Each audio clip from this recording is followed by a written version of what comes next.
తెలంగాణ వాదం ప్రాణాధారంగా పుట్టిన టీఆర్ఎస్ జాతీయ రాజకీయాల కోసం బీఆర్ఎస్గా పేరు మార్చుకున్నందుకే ఓటమి పాలైందా? మహారాష్ట్రలో మినహా మరెక్కడా బీఆర్ఎస్ తన ఉనికిని చాటుకోలేకపోవడానికి కారణం ఏంటి? ఇప్పటివరకు ఏపీలో బీఆర్ఎస్ పార్టీ చేపట్టిన కార్యక్రమాలన్నీ తమ తెరచాటు మిత్రుడు జగన్మోహన్ రెడ్డికి రాజకీయ లబ్ధి కలిగించేందుకేనా? ఏపీలో జనసేన, టీడీపీ, వైసీపీ లాంటి ప్రధాన పార్టీలుండగా బీఆర్ఎస్ పార్టీ నిలదొక్కునే అవకాశాలున్నాయా? తెలంగాణలో ఓటమి చెందిన కేసీఆర్ ఇకపై ఎక్కువ సమయం తెలంగాణ రాజకీయాలపైనే కేటాయించాల్సిన పరిస్థితులు ఏర్పడ్డాయా? బీఆర్ఎస్ పేరుతో జాతీయ రాజకీయాల్లోకి రంగప్రవేశం చేయడం వల్లే కవితపై ఢిల్లీ లిక్కర్ కుంభకోణం కేసు నమోదైందా? అసలు ఇంతకీ రానున్న ఏపీ ఎన్నికల్లో బీఆర్ఎస్ పోటీ చేస్తుందా?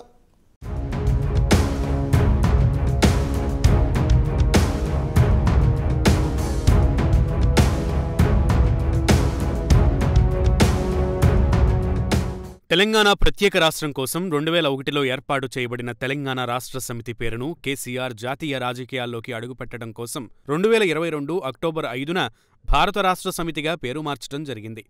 జాతీయ స్థాయిలో భారత రాష్ట్ర సమితిని విస్తరించడం కోసం మొదటగా ఆంధ్రప్రదేశ్తో పాటు ఒడిశా, మహారాష్ట్రలో పార్టీని నిర్మించాలని కేసీఆర్ భావించారు. ఈ 3 రాష్ట్రాల్లో కొంతమంది నేతలను పార్టీలో చేర్చుకున్నారు. ఒరిస్సాలో అయితే మాజీ సీఎం గిరిధర్ గొమాంగో లాంటి ప్రముఖ నేతలను చేర్చుకుని పార్టీని విస్తరించాలని భావించారు. కానీ ఒరిస్సాలో బీఆర్ఎస్ కార్యకలాపాలు అంతగా ఊపందుకోలేదని సమాచారం. ఇక మహారాష్ట్ర విషయానికొస్తే చరణ్ వాగ్ మారే, రమేష్ గుళేకర్, విజయ్ మొహితే లాంటి నాయకుల చేరికతో మహారాష్ట్రలో బీఆర్ఎస్ కొంతమేరకు ఉనికిని చాటుతుంది. ఇటీవల మహారాష్ట్రలో 130 గ్రామ పంచాయతీలకు జరిగిన ఉప ఎన్నికల్లో 57 గ్రామ పంచాయతీలను గెలిచి బీఆర్ఎస్ సత్తా చాటింది.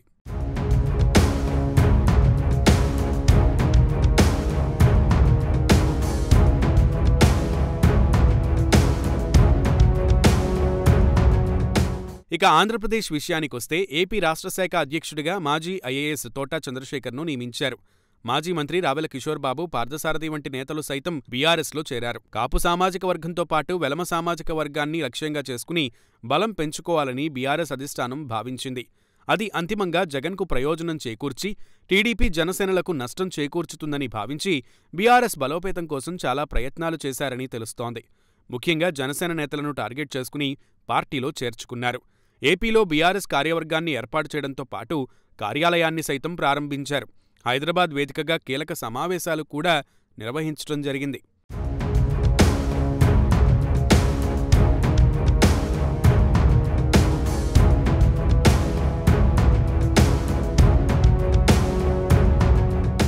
ఇదిలా ఉండగా బీఆర్ఎస్ ఏర్పాటు సందర్భంగా విశాఖలో కానీ, విజయవాడలో కానీ భారీ బహిరంగ సభ ఏర్పాటు చేస్తామని ప్రకటించారు.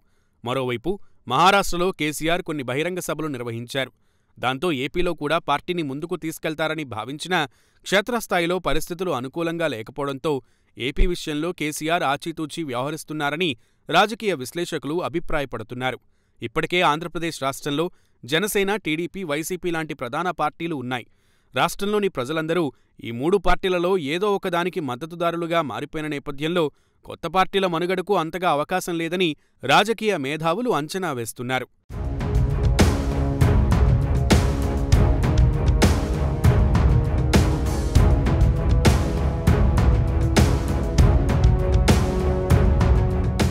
ఇదిలా ఉండగా ఇటీవల జరిగిన తెలంగాణ ఎన్నికల్లో బీఆర్ఎస్ పార్టీ ఓటమి చెందడంతో కేసీఆర్ తెలంగాణ రాజకీయాలపైనే దృష్టి సారించాల్సిన అవసరం ఏర్పడింది. కాగా జాతీయ స్థాయిలో పార్టీని విస్తరించడం అనేది అంత తేలికైన వ్యవహారం కాదని, కేసీఆర్ జాతీయ రాజకీయాలపై మక్కువ తగ్గించుకుంటేనే తెలంగాణలో పార్టీని కాపాడుకోగలరన్న విశ్లేషణలు మొదలయ్యాయి.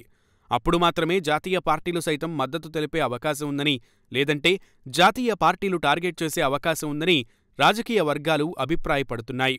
బీఆర్ఎస్ పార్టీ విస్తరణ కోసం కేసీఆర్ ఇతర రాష్ట్రాలలో తరచుగా పర్యటించడం, బీజేపీ అగ్రనేతలపై విమర్శనాస్త్రాలు సంధించడం వంటి కారణాల వల్లే కవిత ఢిల్లీ లిక్కర్ కుంభకోణం కేసు తెరమీదకొచ్చిందని అందరూ అంటున్నారు. జాతీయ రాజకీయాలకు సంబంధించి కేసీఆర్ ఎప్పుడు శృతిమించినా ఇలాగే కేసులతో వేధింపులు మొదలవుతాయని రాజకీయ వర్గాలు అభిప్రాయపడుతున్నాయి.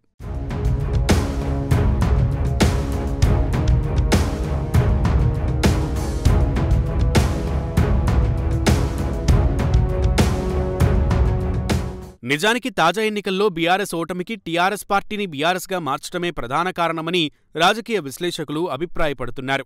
జాతీయ పార్టీగా మారడం వల్లే గతంలో మాదిరిగా తెలంగాణ సెంటిమెంట్ని యథేచ్ఛగా వాడుకోలేని ఇబ్బందికరమైన పరిస్థితిలోకి బీఆర్ఎస్ నాయకత్వం నెట్టబడిందని రాజకీయ వర్గాల్లో సర్వత్రా వినిపించింది.